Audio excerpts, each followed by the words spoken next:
The ground trembled suddenly. The river roared like thunder. The water rose high, forming the shape of a giant, glowing spirit. The river god had come to claim the princess. His voice shook the air. "She is mine. The land has given her to me. Stand aside, humans, or face my anger."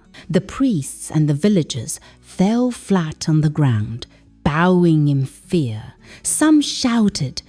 In a quiet village far away from the city, there was a great river. The villagers believed that the river had a god inside it. They called him the river god. Every year, they offered sacrifices at the riverbank. They believed the sacrifice made the land fruitful. After the sacrifice, their farms would yield plenty harvest.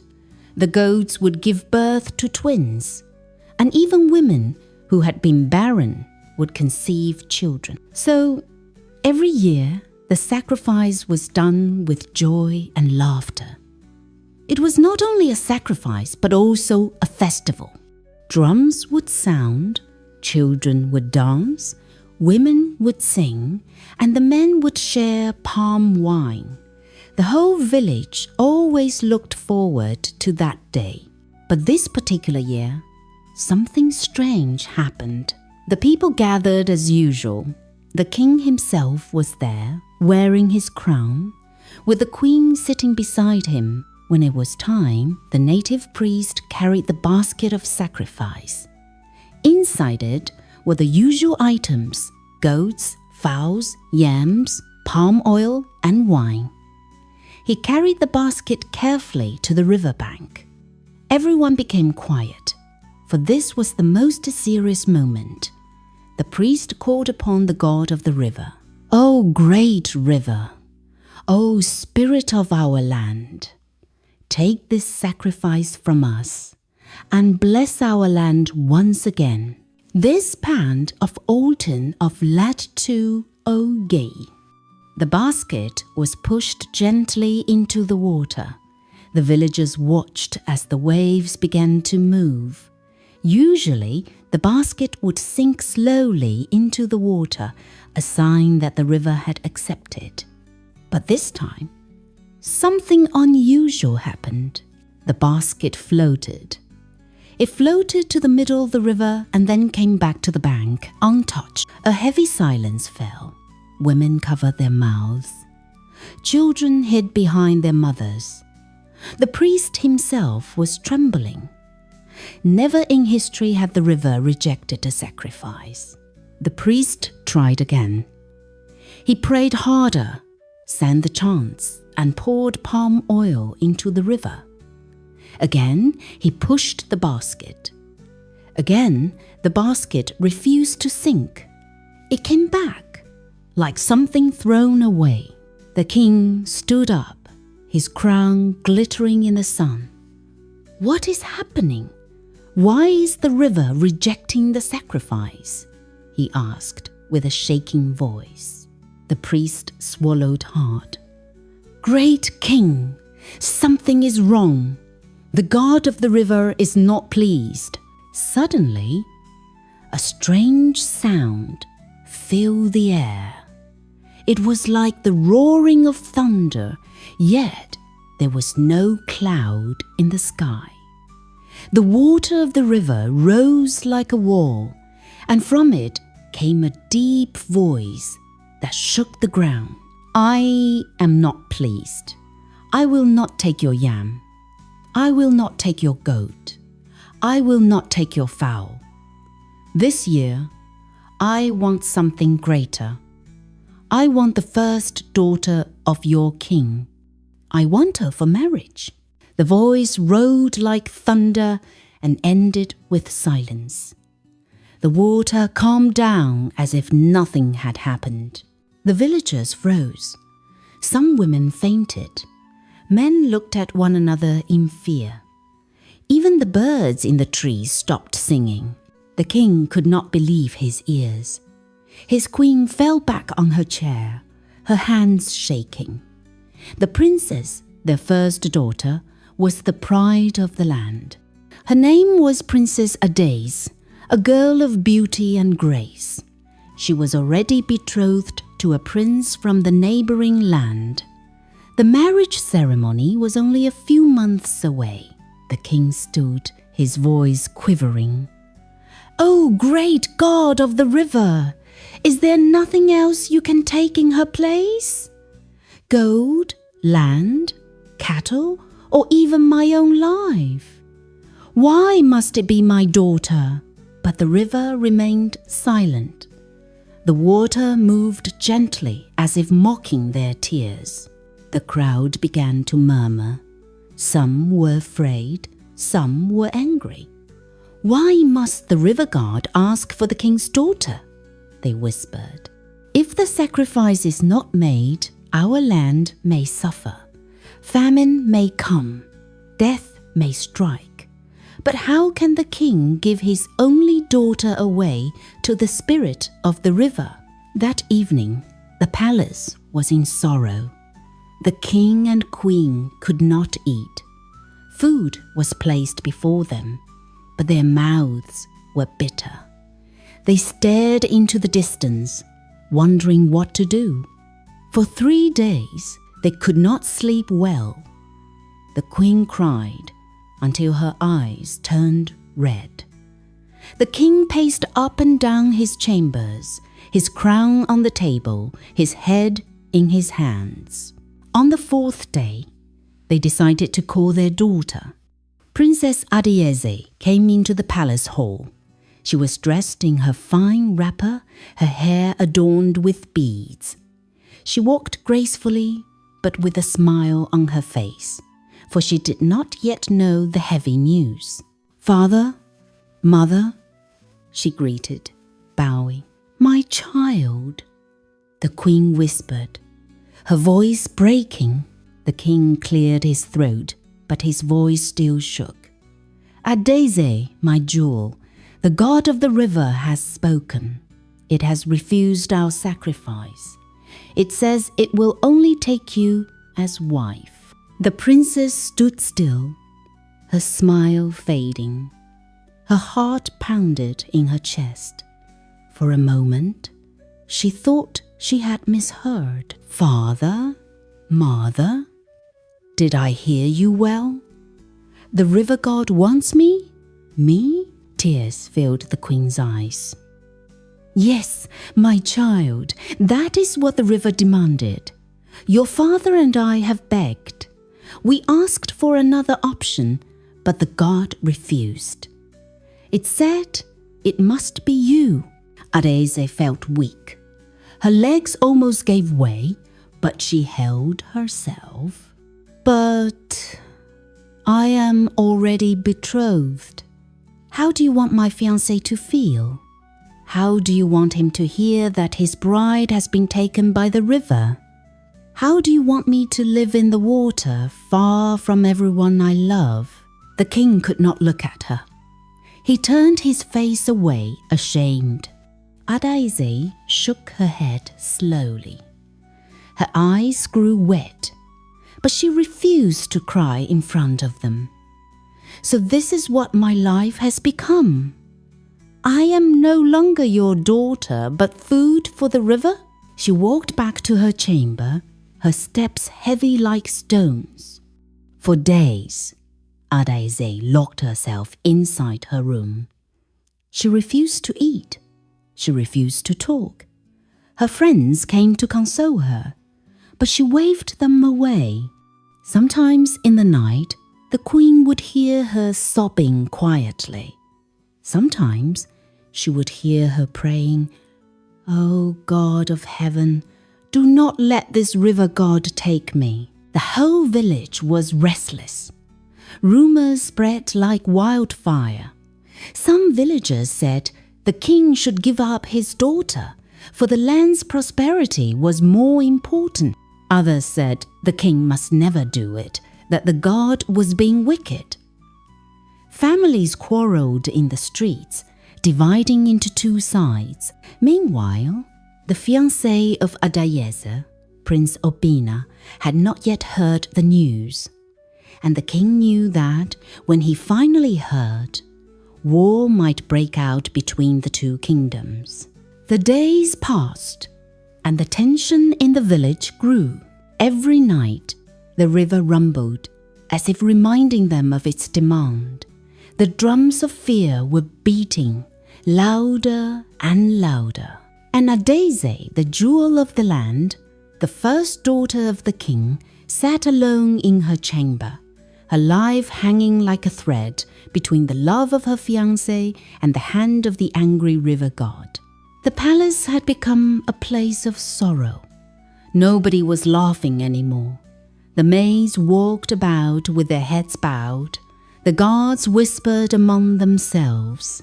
The king and queen still could not eat well, and the princess remained in her chamber, refusing food. But one afternoon, when the sun was high and the sky was clear, Princess Adaeze made a bold decision.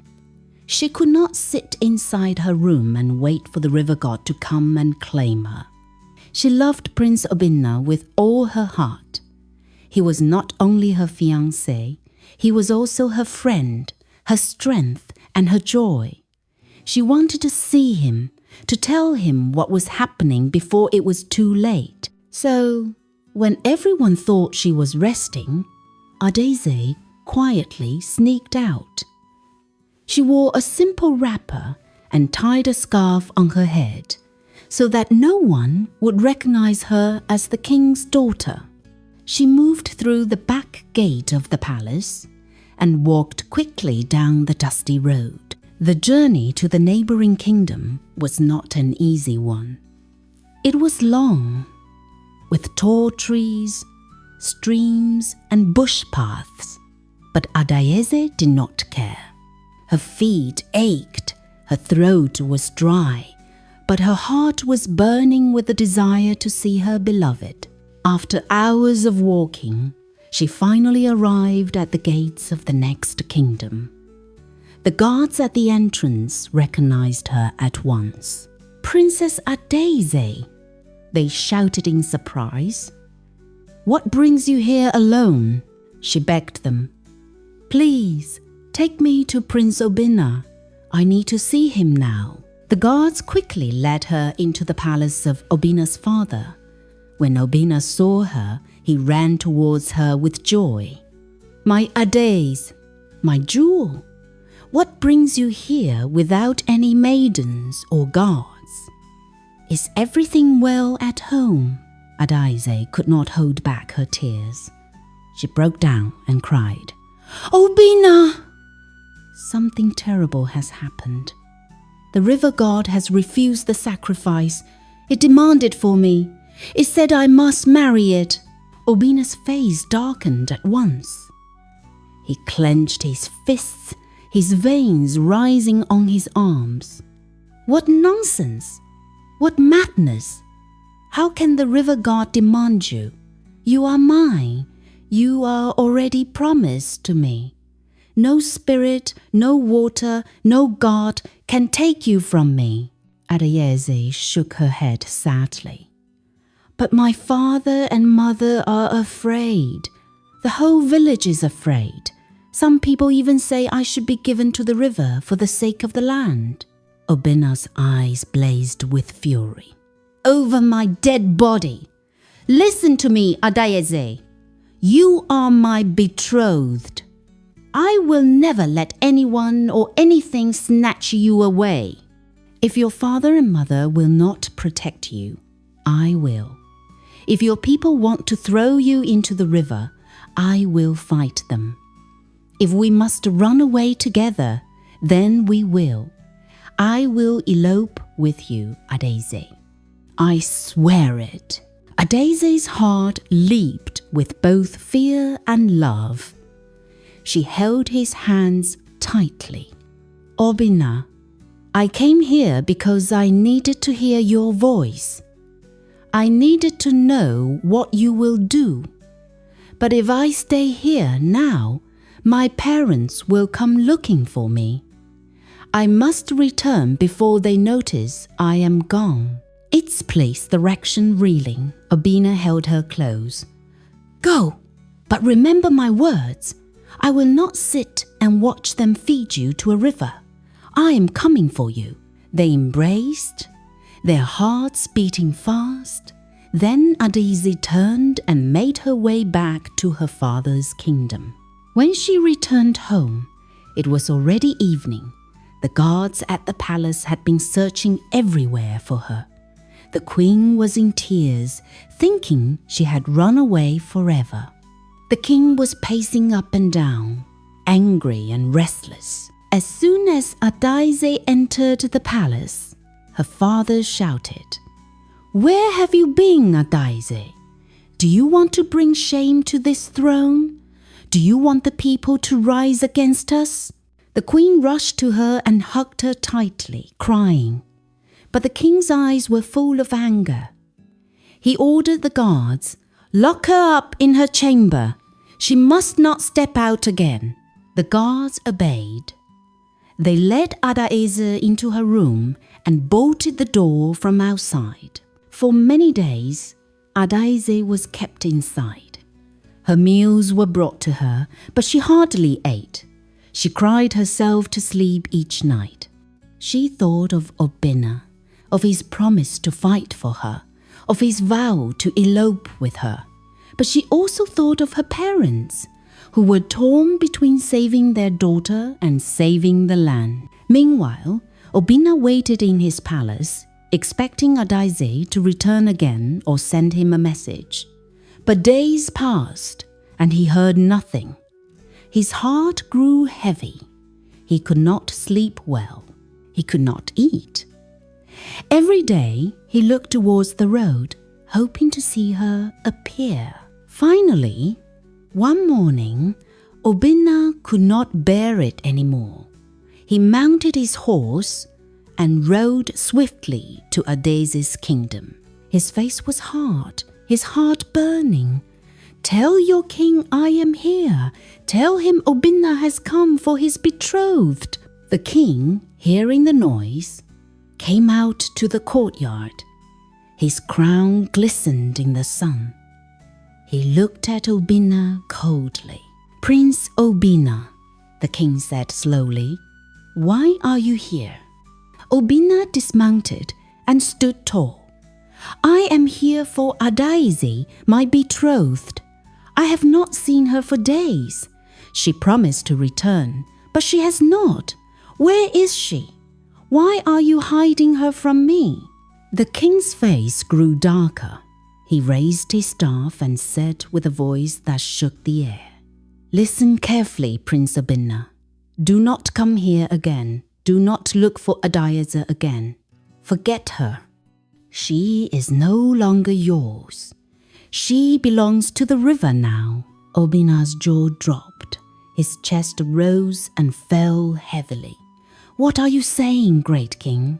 Are you telling me to abandon the woman I love? The woman I have sworn to marry? You cannot be serious." But the king's eyes did not soften. "I have spoken. It is an order. If you love your life, never step into this palace asking for Adaeze again."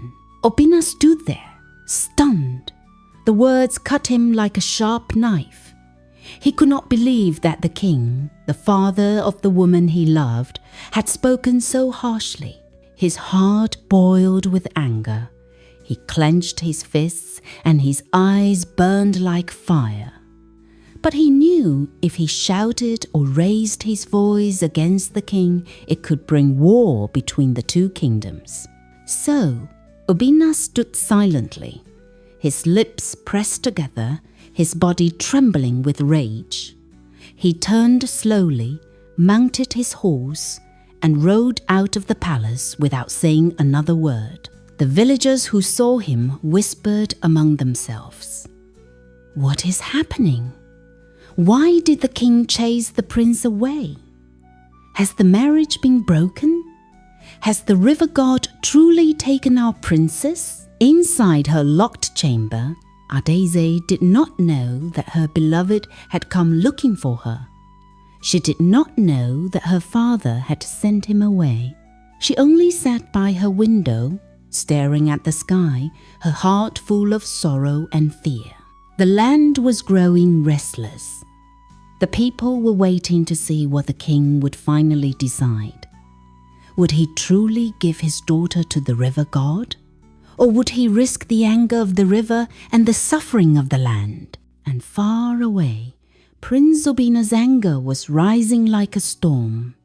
He had sworn never to let the river take Adaeze. Now, the king's harsh words had pushed him to the edge. Something dangerous was about to happen. The days rolled by quickly. The sun rose and set, but the heavy matter of the sacrifice never left the hearts of the people. The river had spoken, and it was waiting. Everyone in the village knew the appointed day was drawing nearer. The women whispered in the market. The hunters argued under the big tree. The children, who normally played and laughed, now sat quietly, asking their mothers, will the princess really be given to the river? And in the palace, sorrow covered every corner like a dark cloud. The queen wept every night. She begged her husband to change his mind. My king, please, let us find another way. Let us sacrifice 100 cows, 1,000 goats, or even myself. But not our daughter, not Adaeze. But the king's face remained heavy. His heart was torn in two, but he could not see another way out. If the sacrifice was not made, the people might rise against him. If he refused, famine could fall on the land, and everyone might die.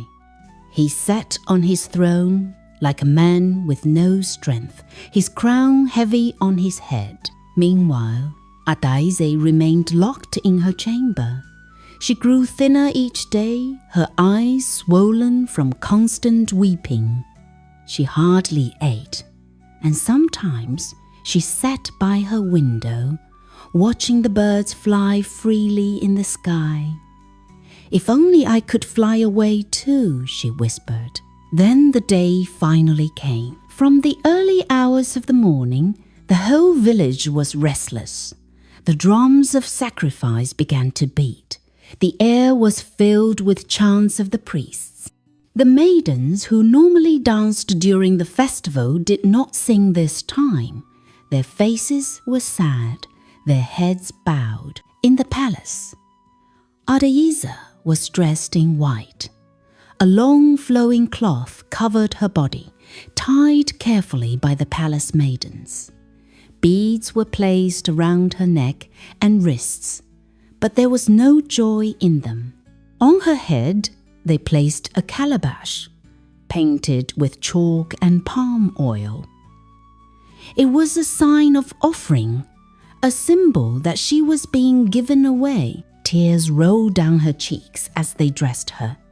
She begged her mother, "Please, Mama, don't let them do this to me. Please fight for me. Please hide me." The queen was broken. She held her daughter's hands and wept bitterly. "My child, if I had the strength, I would carry you far away. If I had the power, I would give my life in your place. But your father has ordered it, and the whole land is watching. They will not listen to me." When it was time to go, the king stood in the courtyard, his face hard, though his eyes were wet. The guards formed a line, and the maidens surrounded the princess. The priests carried staffs and chanted loudly, leading the way to the river. The queen tried to follow them, but the chief priest raised his hand. "No, great queen, the mother cannot follow. You must remain behind." The queen fell on her knees, crying out, "No, no, she's my child. Let me follow her." But the guards gently pulled her back. She fell into the arms of her maidens, wailing loudly. Adaeze turned back and looked at her mother. Her heart shattered as she saw her mother struggling. She wanted to run back, but the guards pushed her forward gently. Her feet felt heavy As if each step was dragging her closer to death, the long procession moved slowly through the village. The people lined up on both sides of the road, watching with tears and fear. Some covered their faces. Some shook their heads. Old women cried out loud, "Oh, our land, what have we become? We are giving our princess to the water." Children clung tightly to their mothers, whispering, "Why are they taking the princess? Where is she going?" The drums continued to beat, slow and heavy, like the sound of a heart breaking. Finally, they arrived at the riverbank.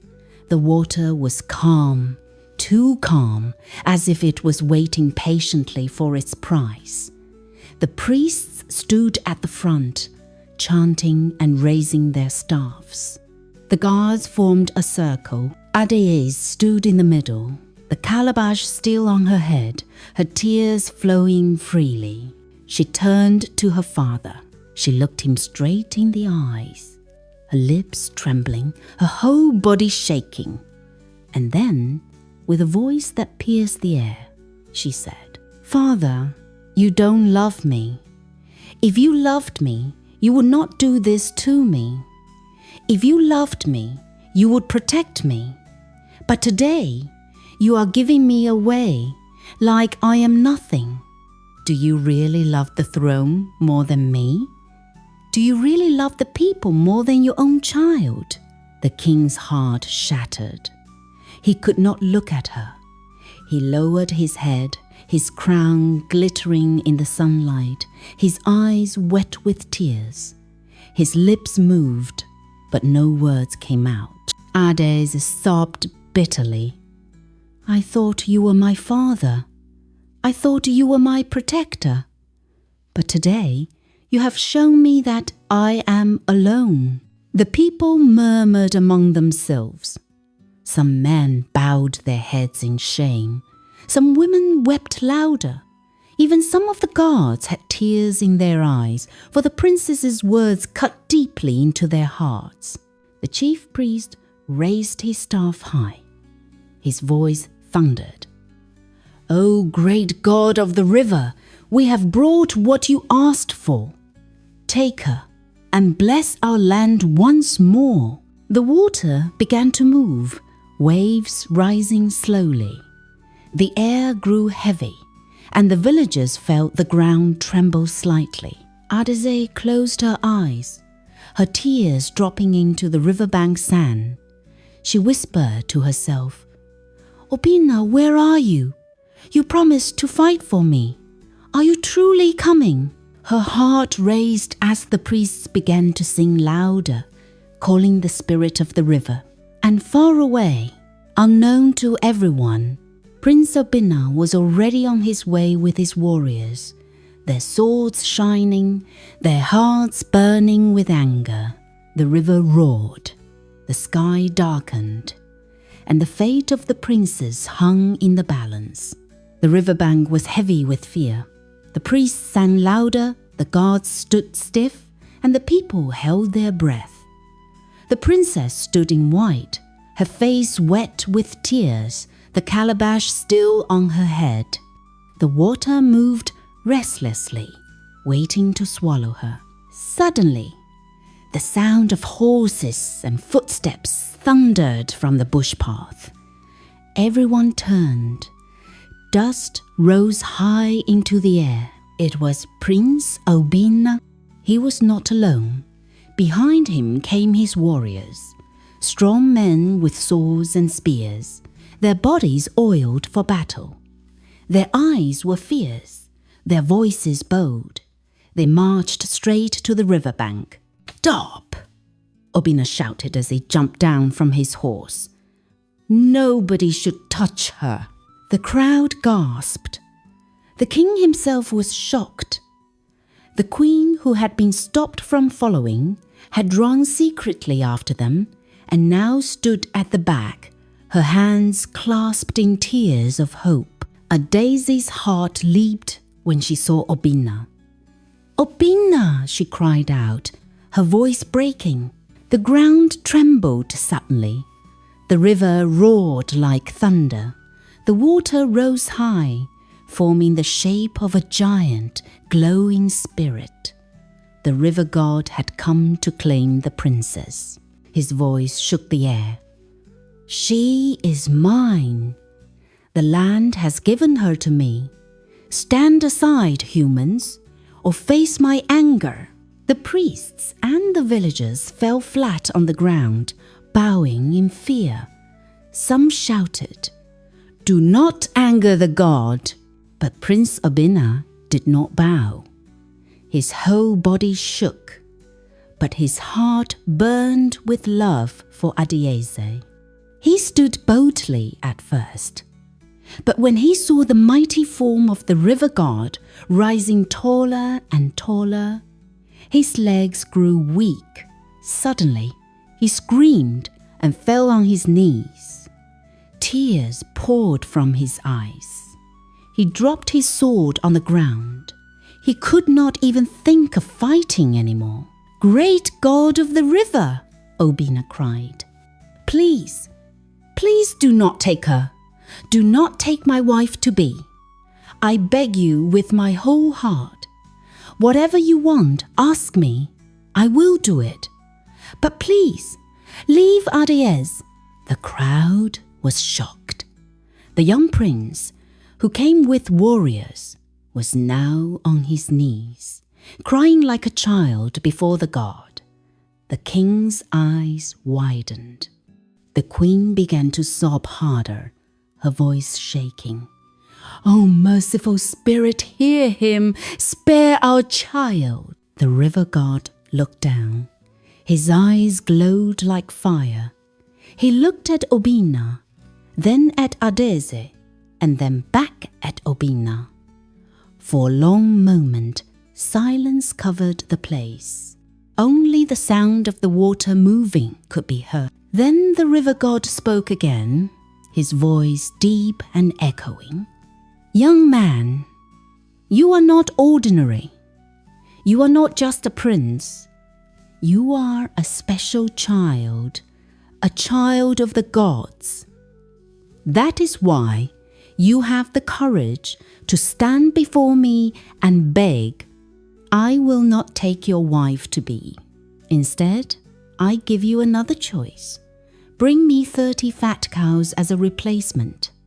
Let their blood and fat fill my waters, and the land will be blessed again."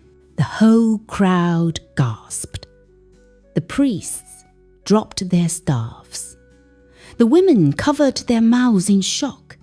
The king himself almost fell down. Obina's tears stopped flowing for a moment. He raised his head slowly. 30 cows? He asked, his voice shaking. "Yes," the river god thundered. 30 fat cows, nothing less. Do this, and your princess shall live.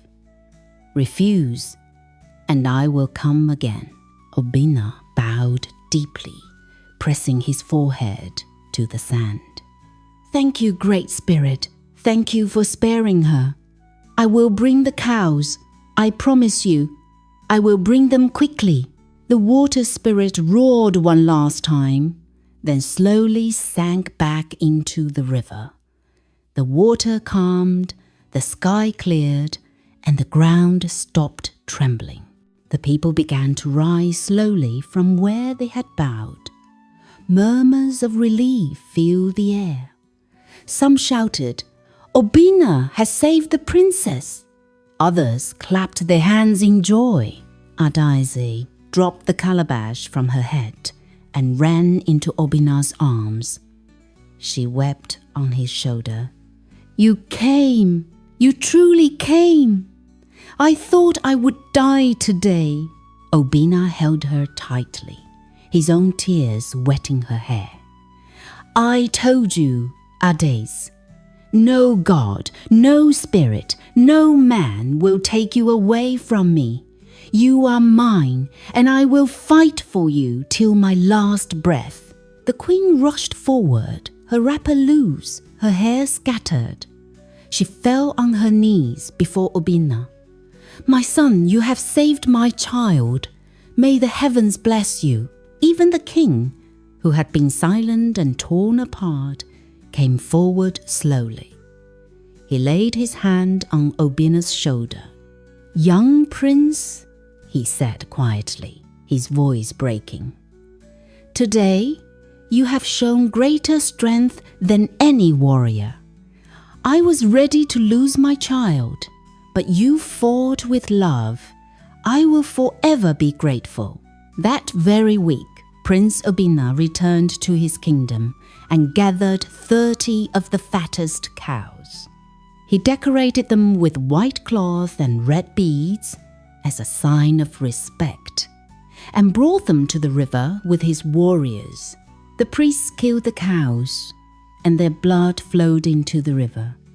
The water bubbled joyfully, and the river god's voice echoed faintly, "I am pleased. Your land shall prosper again." From that day, the farms grew greener. The women conceived easily. The goats gave birth in 2s and 3s. The land became more blessed than ever. The people never forgot what Obina had done. Songs were made about his courage. Children sang, "Obina saved the princess. Obina saved the land." Soon after, the marriage between Prince Obinna and Princess Adaeze was celebrated in a grand way. It was the biggest wedding the two kingdoms had ever seen. The two kings sat side by side, drinking palm wine and laughing. The queens danced with joy. The maidens sang songs of victory. Drums rolled, flutes sang, and the whole village rejoiced. Adaeze walked down the aisle in her beautiful attire, her face glowing like the morning sun. She looked at Obina and smiled. "You kept your word," she whispered. Obina smiled back, holding her hands firmly. "And I will keep it forever." That night, fireworks lit the sky. The people danced until their feet ached. For the first time in weeks, joy returned fully to the land. And so, the princess, who was once meant for the river god, became the wife of the man she loved. And the river, satisfied with its 30 cows, never asked for her again. Peace returned to the land, and the names of Prince Obinna and Princess Adaeze lived on in songs and stories for generations.